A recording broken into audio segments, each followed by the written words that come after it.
a site in the Sahara Desert, one of the driest places on Earth, has flooded.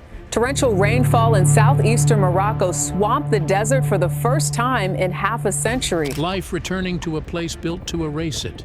That was the hope when scientists attempted something no one thought possible, releasing an extinct antelope back into the Sahara.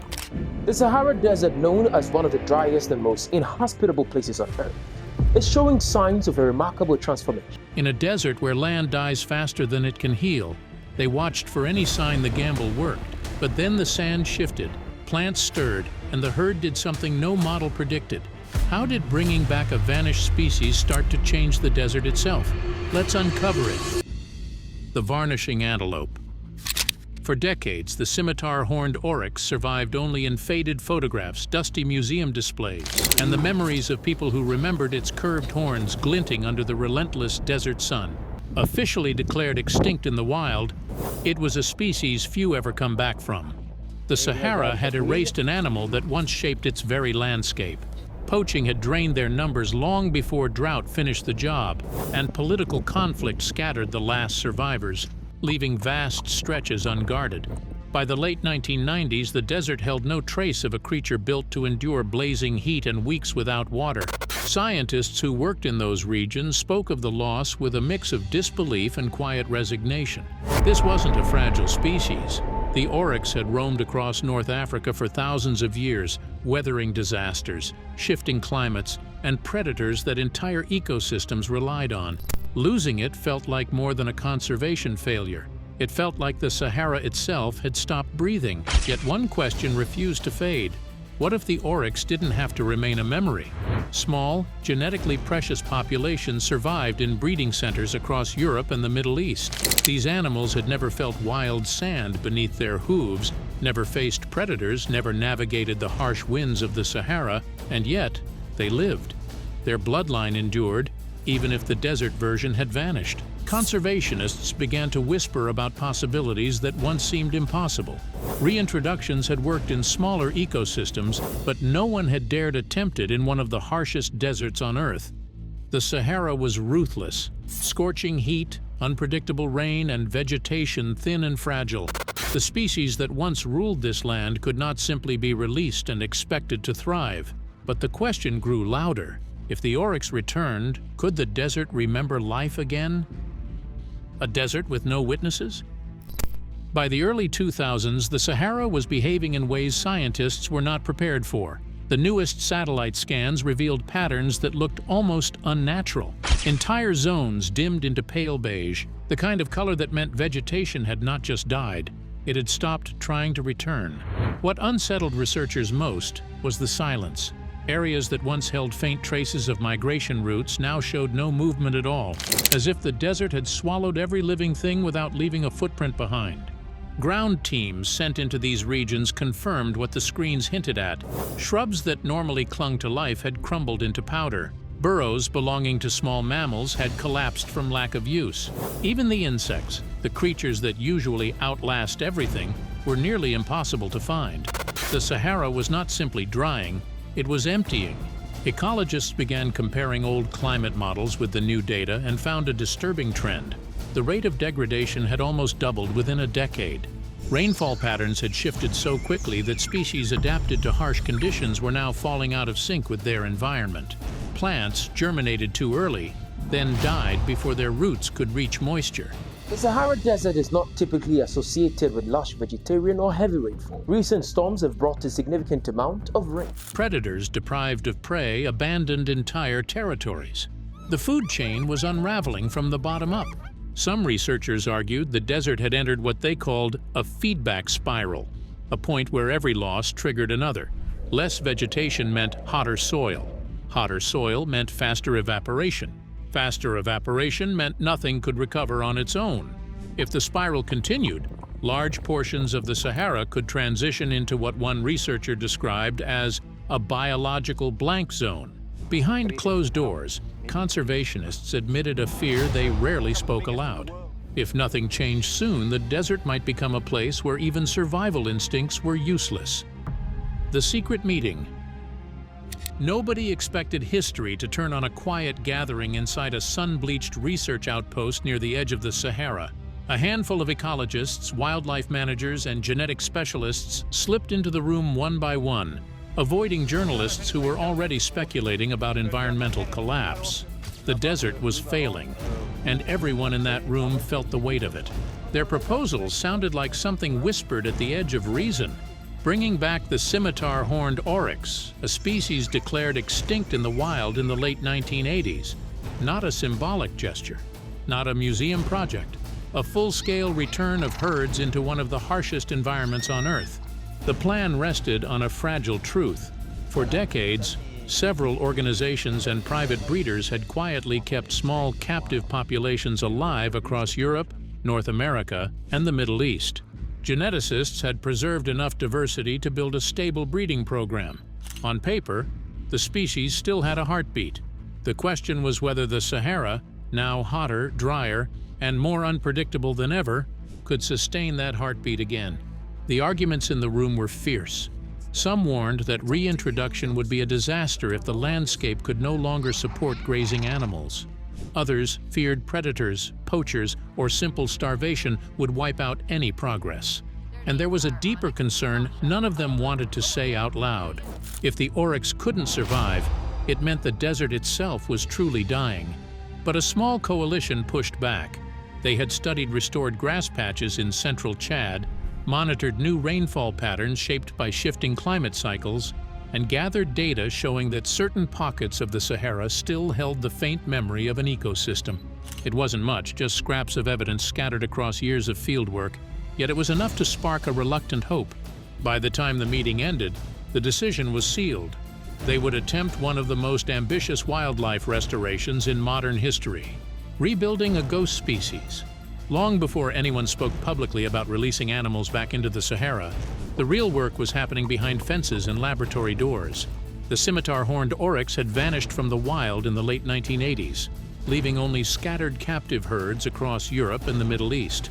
These weren't just any animals. They were the last carriers of an entire species' genetic memory, and scientists treated them like living archives. Teams of geneticists and wildlife managers began reviewing decades of breeding records, mapping family lines, and studying old blood samples stored in freezers. They needed a population strong enough to handle the Sahara's brutal drought cycles, scorching temperatures, and long-distance migrations. Any genetic weakness could doom the entire project before it even reached the desert sands. The breeding centers operated with a strange mix of precision and restraint. The animals were microchipped from birth, their health data logged into international databases, and every pairing was selected with near-military planning. Yet the handlers kept their distance. No playful interactions, no unnecessary contact. The oryx were being raised for a life where humans wouldn't be there to help them. This species is found specifically through northern Africa in a lot of desert areas. The team needed them to be wary, alert, and guided more by instinct than familiarity. There was something eerie about watching a species that technically no longer existed walk through holding pens, chew hay, and stare at researchers with those calm, ancient eyes. Some of the scientists quietly called them ghosts, creatures suspended between extinction and rebirth. The official term was rewilding, but within the project a different phrase kept drifting through conversations, bringing back a shadow that had not finished its story. This is also the place where most of the artificial insemination technology for the scimitar and oryx was developed. As years of careful breeding passed, the herds grew larger, healthier, and more genetically balanced. For the first time in decades, the species had a future that wasn't confined to enclosures. But the tension never faded. Rebuilding a population under controlled conditions was one thing. Sending them back into a volatile desert with unpredictable rains, scattered vegetation, and roaming predators was another. Experts predict that strong thunderstorms could happen in certain areas in the future. Choosing a test site. Once the breeding program produced a herd strong enough to dream of release, the next question circled every meeting. Where in the Sahara could these animals actually survive? There were places where sandstorms swallowed the horizon for days. There were valleys where vegetation appeared for a brief season, then vanished without warning. Picking the wrong spot could undo years of work in a single drought. After months of field reports, satellite studies, and old ecological maps, one location kept resurfacing: Chad's Wadi Rim Wadi Akim Reserve. On paper, it looked like the closest thing to the oryx's ancestral home. Ecologists like to describe it as a forgotten corridor, a stretch of land where the species had roamed freely before rifles, conflict, and overhunting erased them. There was a sense of poetic symmetry in choosing it. But romantic symbolism did not erase the danger. Teams on the ground sent back unsettling updates. The heat in certain months reached levels that pushed even heat-adapted species to their limits. Vegetation grew in scattered pockets instead of continuous stretches, which meant any released herd would need to move long distances in search of food. Movement meant risk. Movement meant exposure. Predator numbers were rising too.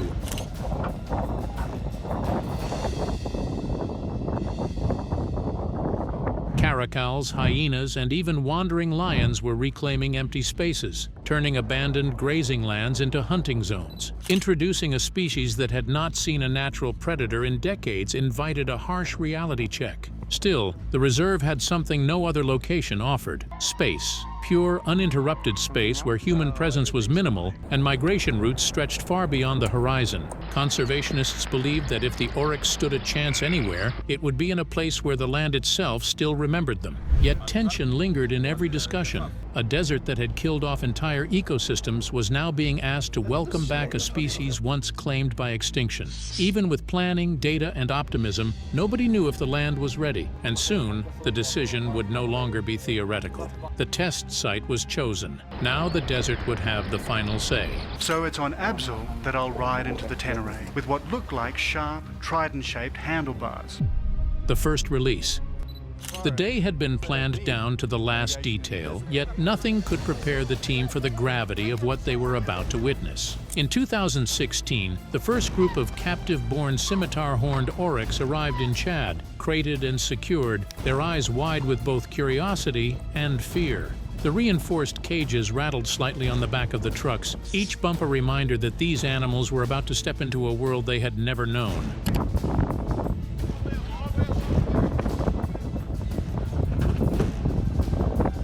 Rangers stood at the perimeter, armed with tranquilizers not for aggression but for sudden panic. Every movement was calculated. Every breath felt amplified in the desert heat, where the sun already scorched the sand and dried the sweat on the team's brows. The oryx were quiet, too quiet, as if sensing the stakes were higher than survival alone. The trucks halted at the release zone, and the desert opened up ahead of them, stretching into an endless horizon. It was a barren sweep of land that once served as the kingdom of their ancestors. When the gates finally opened, the animals froze, standing on a fragile line between captivity and the wild.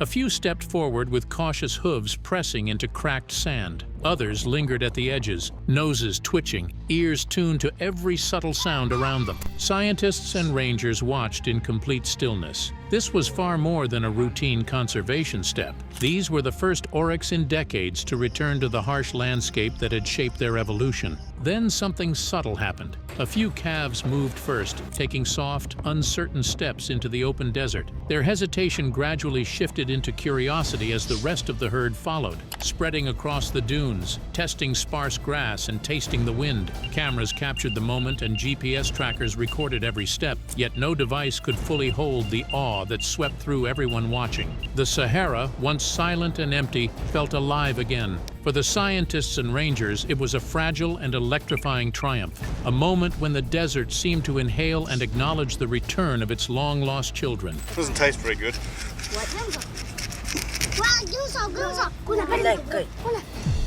Silence after release. For the first 72 hours, the Sahara seemed to hold its breath. The crates were empty, but the desert was still, almost unnervingly so. Satellite trackers blinked from the GPS collars, showing the oryx huddled together in a tight cluster near the release zone. They barely ventured beyond a few hundred meters, as if the land itself was testing them, questioning whether they belonged. Scientists watched obsessively from a distance, scanning screens and charts, each reading a reminder that life in the desert was fragile. Stress could kill.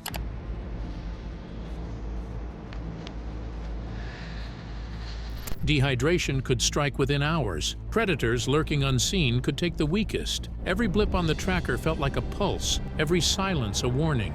Field rangers described a surreal quiet during their patrols. No footprints stretched far from the cluster, no grazing patterns emerged, and even the occasional desert wind seemed to carry an edge of tension. The oryx moved slowly, cautiously, ears swiveling at every whisper of sound. Observers whispered among themselves, wondering if the experiment was already failing. Yet, something subtle began to flicker beneath the surface. One oryx stretched its neck toward a patch of scrub barely holding water. Another shifted, nudging a sibling toward the cracked soil that hinted at ancient watering holes. It was imperceptible, almost dismissible, but enough to make the scientists hold their breath in a different way: curiosity.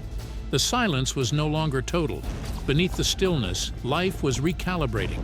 Each cautious step, each sniff of the wind, each grazing attempt was a tiny declaration. The oryx had arrived, and the desert would not remain empty forever. Yeah. It was a fragile start, but the first pulse of something extraordinary was beginning to beat again in a landscape that had known only absence. First signs of defiance. The morning sunlight barely touched the dunes when the first alert came through the GPS system. Scientists leaned over their monitors, hearts hammering. The herd wasn't huddled together anymore. They had split, moving cautiously into separate parts of the Uwadi-Rai-Mawadi-Achim Reserve. Each oryx took its own path, weaving across cracked soil and sparse vegetation. Some headed toward shallow depressions where rainwater had once pooled, while others followed thin veins of desert grass clinging stubbornly to life. It was a sight that seemed almost impossible.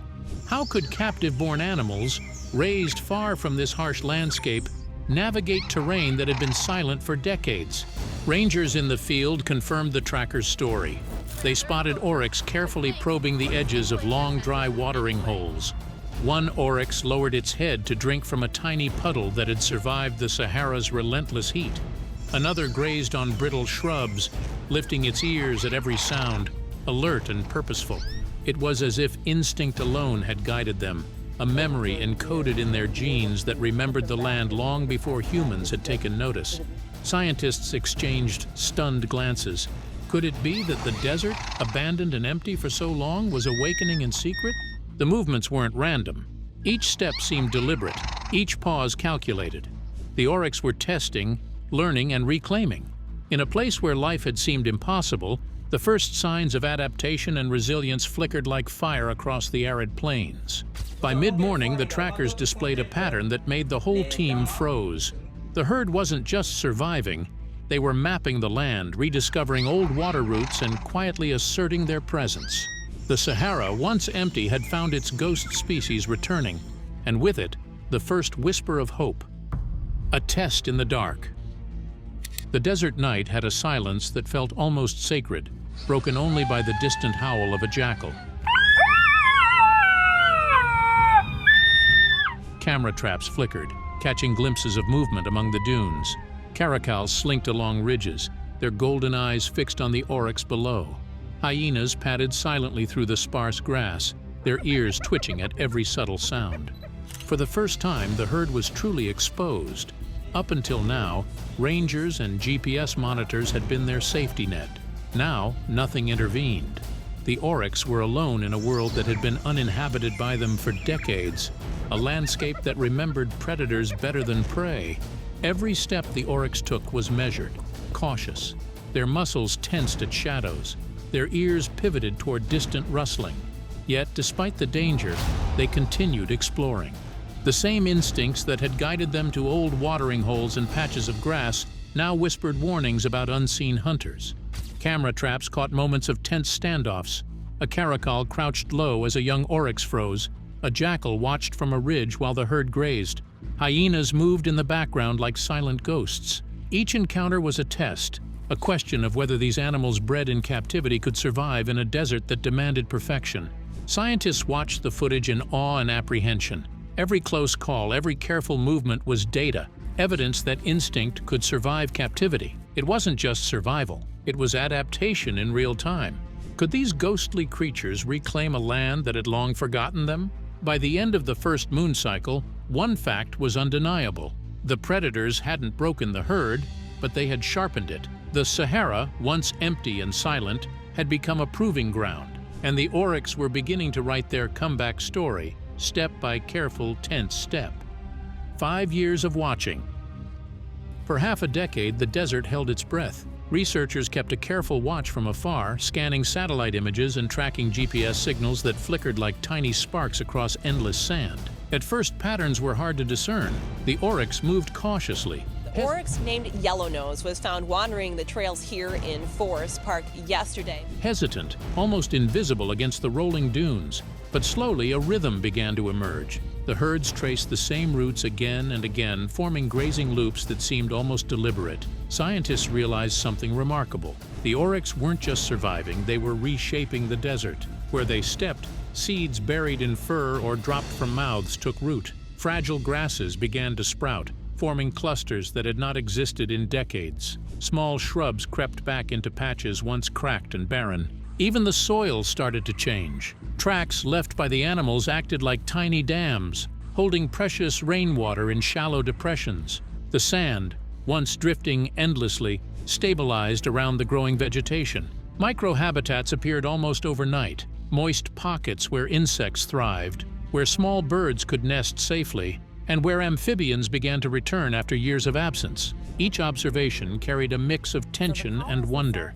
Could a few dozen oryx truly rewrite the story of millions of acres of desert? Every camera trap photo, every GPS ping was a clue.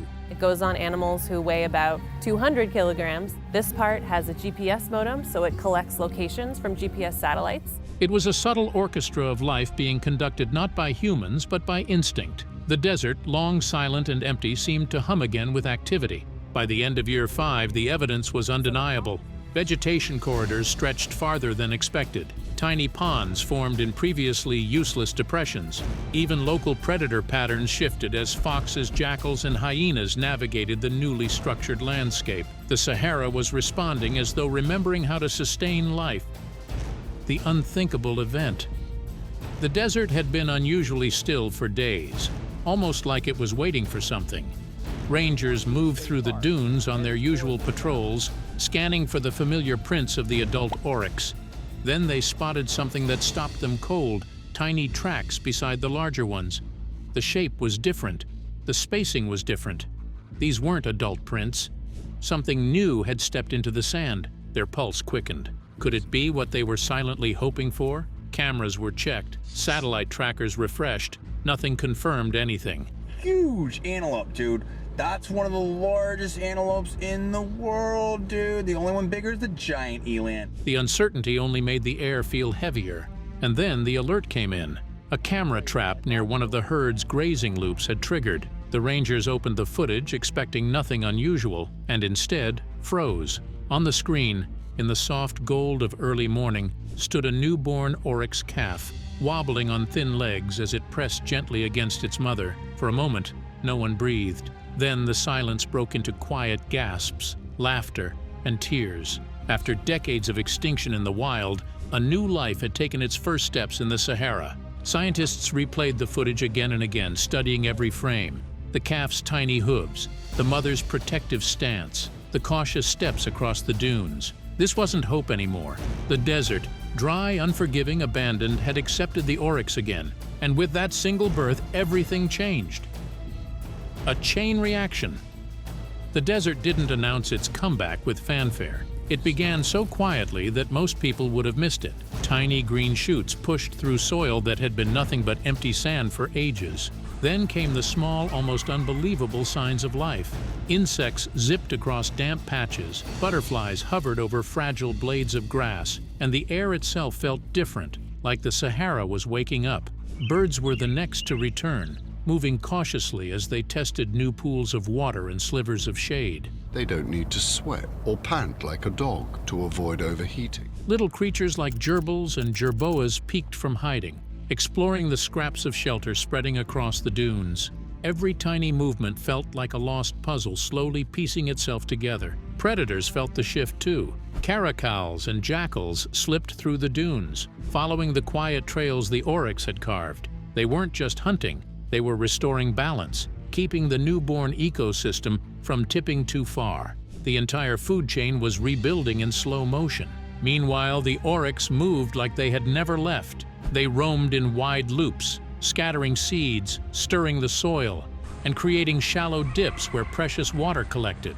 They weren't trying to reshape anything, yet somehow they were transforming the landscape with every step. Then came the moment that stunned even the most optimistic scientists. One species, just one, had triggered a transformation so large that entire stretches of the Sahara began to shift. Plants pushed farther. Water lingered longer. Birds, insects, prey, and predators returned as if answering a call they had forgotten. By the 5th year, the Sahara didn't feel like the same place. It breathed again. It buzzed with life, missing for generations. And it all happened quietly, carried forward by animals once written off as gone. The desert, once believed to be lifeless, had quietly begun to come alive again. The outcome no one expected. The desert that once felt like an endless stretch of silence now had a heartbeat. More than 200 oryx moved through the dunes in calm, steady herds, walking with a confidence that hinted at memories buried deep in the sand. With every slow step and every bite of dry grass, they were reshaping the land as if they had been waiting to return all along. Scientists who began the project with cautious hope found themselves speaking softly, almost afraid to break the spell. The desert was repairing itself. No fences, no machines, no human crutches, just the oryx slipping back into their natural rhythm. Grass followed their grazing paths, small pools held water far longer than expected, and birds, reptiles, insects, and predators drifted back into the region like they had been summoned. Even the skeptics went silent. What should have been impossible was unfolding right in front of them. A stretch of Sahara that once felt dead now carried signs of life in every direction. The oryx, once declared extinct in the wild, had become the quiet engineers of a recovering ecosystem. Soon enough, the project became a global model for restoration. It was no longer just the story of an antelope returning home. It had become proof that damaged landscapes could rise again when nature is given space to breathe. Thanks for watching. See you in the next one.